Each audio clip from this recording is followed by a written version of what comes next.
Oke, assalamualaikum warahmatullahi wabarakatuh. Salam sukses, salam luar biasa. Masih bersama Fokus Konten lagi, masih bersama Ekers belajar rakit PC.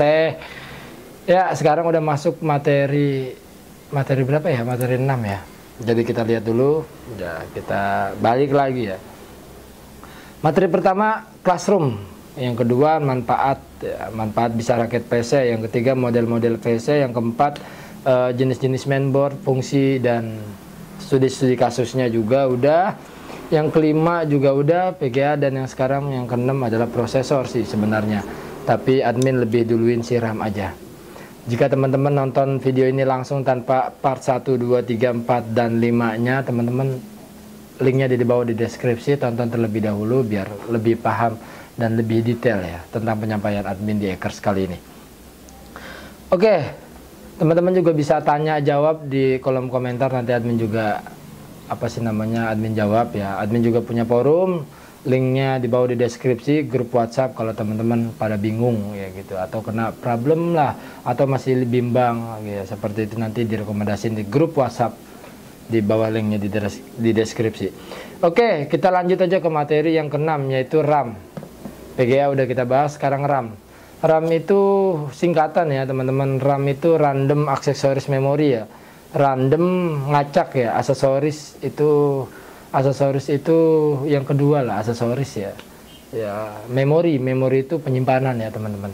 Jadi kalau kita bisa bahasa kitanya gitu, berarti penyimpanan yang acak, tapi admin sendiri ngelogikain penyimpanan sementara. RAM itu penyimpanan sementara teman-teman. Berbeda sama SSD. Jadi kalau HDD sama SSD itu dia kan bener-bener real size gitu kan, peribahasa kasarnya dia ya size-nya size segitu lah gitu, bisa buat menyimpan gitu.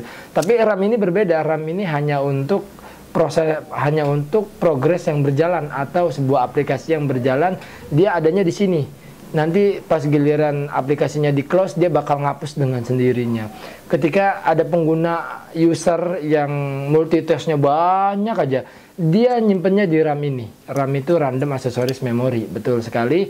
Nah, bantuannya yaitu prosesor gitu. Dengan dorongan peribahasa apa ya namanya ya? Ya ada, kalau peribahasa tukang ya, ini tukang bangunan gitu. Tukang itu prosesornya gitu, dan kulinya itu keneknya itu ya RAM. Jadi kalau pengen kenceng tukangnya, ya keneknya dibanyakin, bener gak sih? Ya kayak gitu. Itu sih kalau dilogikain seperti itu RAM. Makanya agak sedikit ribet juga sih admin jelasinnya. Karena gini, walaupun prosesornya tinggi tapi RAM-nya dikit gitu, walaupun tukangnya banyak tapi keneknya cuma satu, ya lama-lama juga gitu kan. Tapi andai pun misalkan umpamanya tukangnya satu tapi keneknya banyak, kan tergantung kenek nih yang letoy banget tapi yang keker banget gitu kan. Ya kenek 2, 3 masih nggak jadi masalah karena keneknya keker gitu, atau prosesornya tinggi, bisa Core i7 semacam kayak gitu. Ini RAM ya.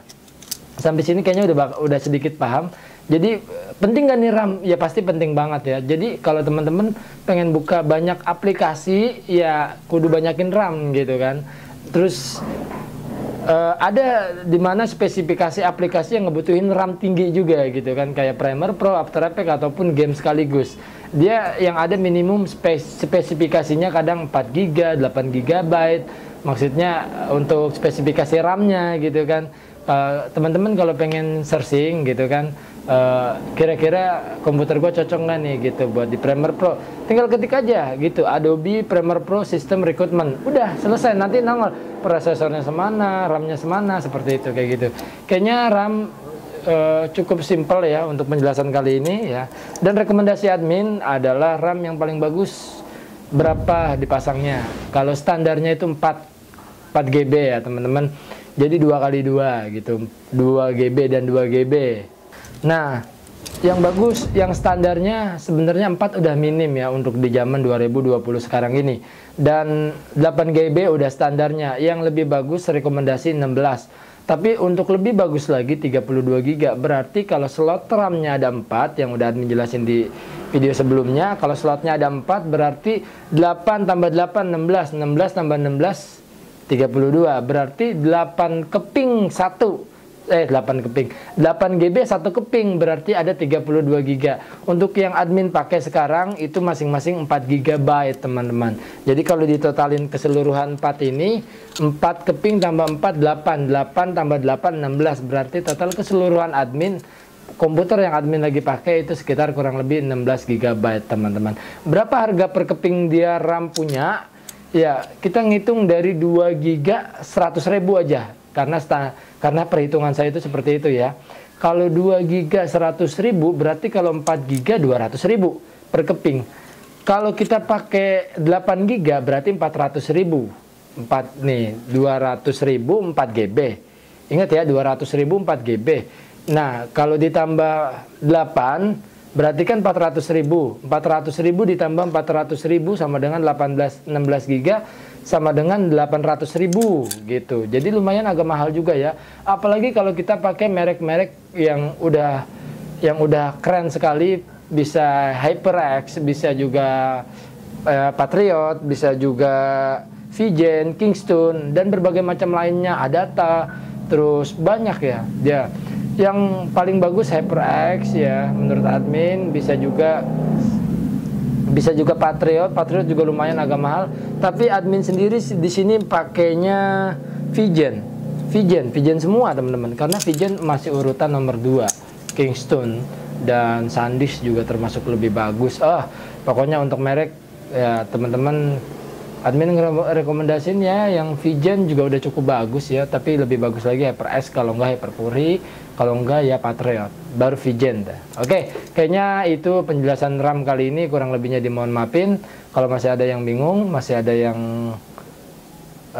kurang, mohon dimaklumin ya. Admin tutup. Assalamualaikum, salam sukses, salam luar biasa.